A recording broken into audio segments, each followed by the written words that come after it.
the Book of Enoch. Dude, she's digging in.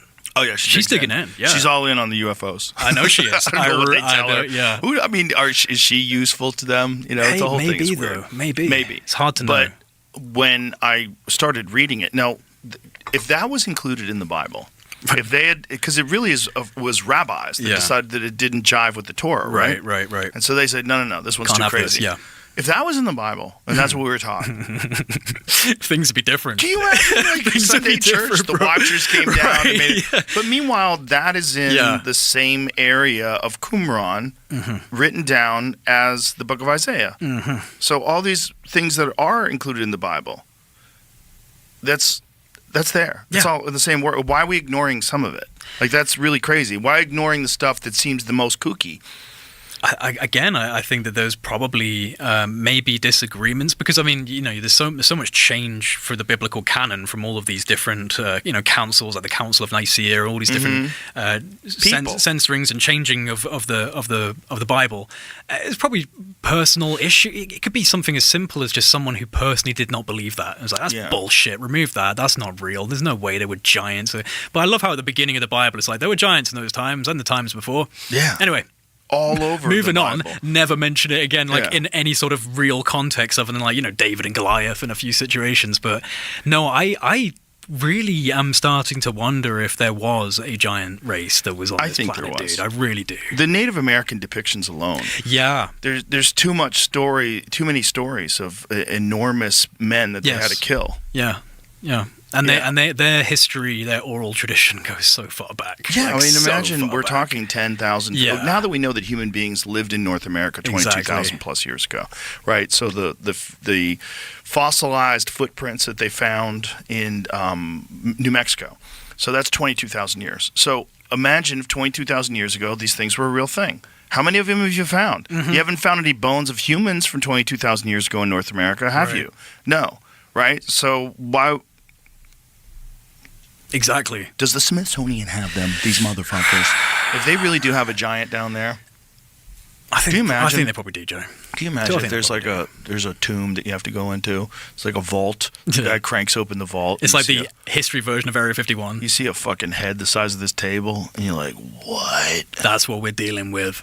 What we're dealing with, yeah. Yeah, and we had to kill him off. Maybe. Which totally makes sense. Why would you let that motherfucker live? Right. You got a 10-foot tall, 12-foot tall. That's a problem. Yeah, 2,000-pound human that eats people. That is a problem. I wonder, I always get this, because the Watchers themselves are never described as giant beings. Right. I wonder where the giant came into the equation. Well, isn't it us compared to them? Maybe, because maybe there were slight aliens, like alien greys or something, and, Well, look at the description of the Nephilim, how they destroyed everything. Yeah. Like, they created this thing that consumed everything, destroyed everything, including mankind. Like, what does that sound like? It sounds like us. That sounds like us. It sounds like us. Right. And also, you're saying mankind. Like, mankind, what are you saying? Are you saying aliens? Are you saying, who wrote this? Yeah. What is mankind? For sure. What does that term mean? I bet you're not saying man. I bet you're probably using an ancient language to describe whatever the dominant force was at the time that's writing all this down. What are we talking about? Yeah. What is these Watchers? They mated with humans? So what are they? And they created something that destroyed everything? What? So, okay. What is that? What are you talking about? And doesn't that sound exactly like humans? Like, what do? We fucking destroy everything. Yeah. We destroy everything. We light things on fire. We suck all the fish out of the ocean. We throw our garbage in it. We are so destructive. Yeah. And we're so consuming. We consume. We're one of the only animals that dies because we eat too much. Yeah. Right. We're one of the only animals. Yeah. Well, we are the only example on this planet of the level of intelligence that we have. I mean, it's just phenomenal. Right. I mean, really quite phenomenal when you consider all of the various avenues of evolution that have been given the opportunity. We have a massive leap. Phenomenal leap, but a leap that has to, in some way, have been intervened with, in my opinion. I mean, it's such a quantum leap in our ability of cognition and the brain size. I mean, I do find the stoned ape theory very interesting, and the concept of using psychedelics, and I think there's a role to play in that for sure. But I just think that when you have such a novel trajectory change from every other creature, every other animal on this planet, that tells me that there is something fundamentally accelerated in humans, and whether that can just be put down to shamanic use of psychedelics, I don't know. I think that when you invoke again all of these various theologic stories, it becomes clear that something was interfacing with us, and perhaps at one point we were interfacing with them. And there was a communication and a relation that has since long degraded after, cataclysmic outreaches and, I think the evolution that came out of psychedelics and primitive man was the escape from the barbaric nature of our roots. Right. I don't think it's necessarily the development of the human brain. Mm-hmm. I think it's probably Communal a way values to, well, also a way societal. to use the human brain with its primate background, but soften the ego. Right. And And endorse a feeling of community, and promote a feeling of community and love and the connectiveness that you get from psychedelics. So it will allow you to traverse the timelines between incredibly barbaric hunter-gatherers with stone-tipped tools to agrarian societies where people are all living together and cooperating, and it makes sense. But what doesn't make sense is the giant leap to being a human in the first place. No. It's kooky. It is kooky. And it's in the Bible. At least it's in the Book of Enoch. It's that's there. The crazy part about it is that they literally describe what we're, and not just us, like many people have theorized, like are we a product of genetic manipulation? Are we a product of accelerated evolution? Well, again, my own experiences, I just feel like there is quite obviously a vast intelligence spectrum out there, in my opinion, and I think it goes beyond our own perception of space and time, and I think that there are likely things that can come in from realms that we just don't really believe are real, like the astral, and even the realm of the imagination is an interesting thing. What is this place inside of our heads that we can instantaneously create anything we want, and all things, including everything on this table, once came from inside someone's mind? Like, we are excretors of ideas into reality. We kind of render reality into something that... Enoch is nuts. That's I talked to myself about it. That's the giants. It's not just the giants, it's aliens. It's about the Watchers who came down and mated with human beings. Bro, I'm reading it right now. I know you are. I already know.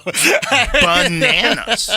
She told me to read it. And she's like, you have to read this. It's nuts. And what did Wes Huff say? Did he say there's a legitimacy? It's 100% a legitimate text. It's legitimate religious text, but they decided not to include it because it's so nuts and because it goes against the writings of the Torah. Right. So, but it was a few rabbis decided. If the Book of Enoch was included in the Bible, it changes the whole story of the human race. Why would the rabbis decide what goes into the Christian? They had that kind of power. They just decided that it doesn't get included in the canon. This is a long time ago. But this is around. Well, who decided the canonized Bible, right? This is Constantine time, right? Well, that's for the New Testament, right? And so with the Old Testament, you've got Wes Huff would be the guy to ask all these questions. Enoch was included in the Old Testament. Oh, it's old as fuck. Oh, okay, Not only is it old as fuck, when they found it, they also found a version of the Book of Isaiah. This is one of the things that Wes Huff told me that was really fascinating. They found a version of the Book of Isaiah that is verbatim the same as a version of Isaiah that was 1,000 years later, which they thought was the original. Unbelievable. That's what's crazy. For 1,000 years, they maintained the exact same story verbatim, writing it down and passing it on. And the Book of Enoch's in there with that. And the Book of Enoch is bananas. Yeah, I think we might need to do a little deep dive on the Book of Enoch. The Book of Enoch, it says that these Watchers came down and mated with human beings and created a race of giants called the Nephilim who consumed and destroyed everything in front of them. Gee, that sounds like people. That sounds a lot like people. Yeah. If you got a bunch of little chimps and then you got these tall aliens and they make a fucking 7-foot man, a Viking, who's chopping off heads and lighting villages on fire and has this unstoppable desire for conquest, that's humans. Well, the Nephilim sounds like humans. Exactly. So they're not giants. We are the giants. And then what if the other folks... They might have been giants. It's hard to say. But what if the other folks were the Neanderthals? Well, because there was a time where we're living together, right? Right.